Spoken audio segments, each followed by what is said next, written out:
Good morning guys! Ngayon ay nakatapos na tayo maglinis ng tatlong kwarto, tapos tatlong CR. So ngayon naman ang gagawin ay sa sala naman tayo maglilinis. Ito yung buhay. Ang kasama ko ay nag-vacuum. Yan.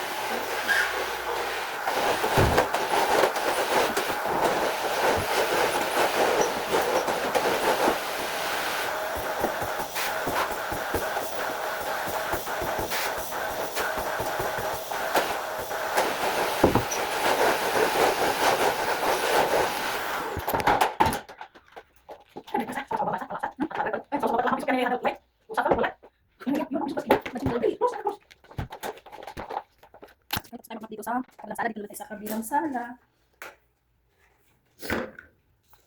So, guys, ikot-ikot ako na pisil. Suwaya. Ito naman tayo guys. Matay ng pwesto.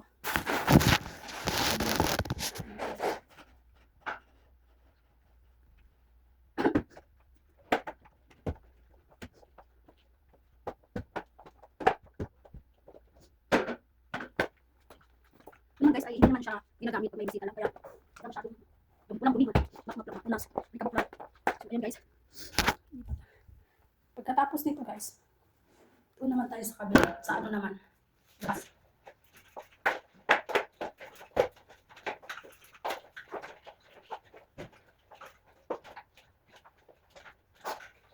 Ang ambag lang ng kasama ko ay mag-vacuum, yun lang ambag niya, pero yung maglinis ng ano,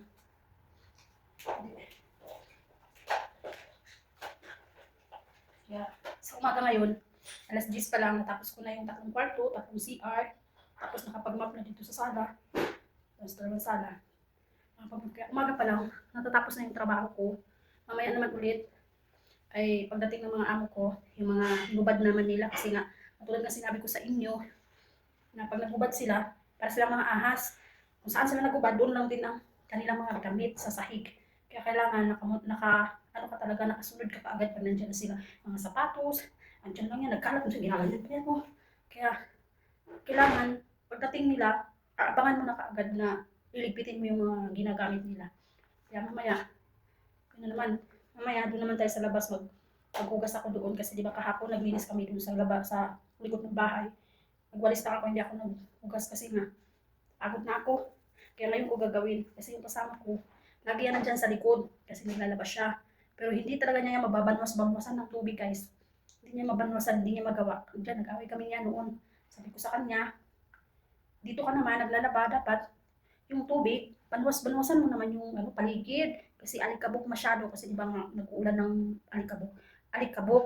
Pag naglalaba ka, linis-linisin mo.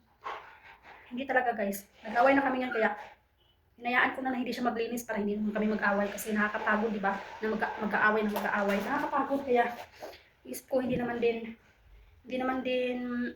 masyadong mabigat sa akin. Pag nag-pre ako, pwede kong linisin. Isa mag-away kami ng mag-away kaya ako na lang ang maglilinis. Yun ang ano ko kasi nakakapagod laging magsasabi sa kanya kasi dugyot talaga yan siya guys. Pag gumamit ng mga sabon-sabon nandyan lang. Isipin pag madulas ka, pag mabasa yun, madulas ka. Di ano namang aksidente, hindi mo masasabi. Kaya yun, ako na lang maglilinis dun sa labas. Yun talaga lagi. Kaya ayaw ko na mag-away kami. Kaya hirap na, nakakapagod na, lagi na lang mag-aaway. Yan, mamaya yun naman ang linisin ko. Pagkatapos ko dito, yun naman ang lilinisin ko sa labas. Kaya abangan nyo mamaya guys, update ko kayo.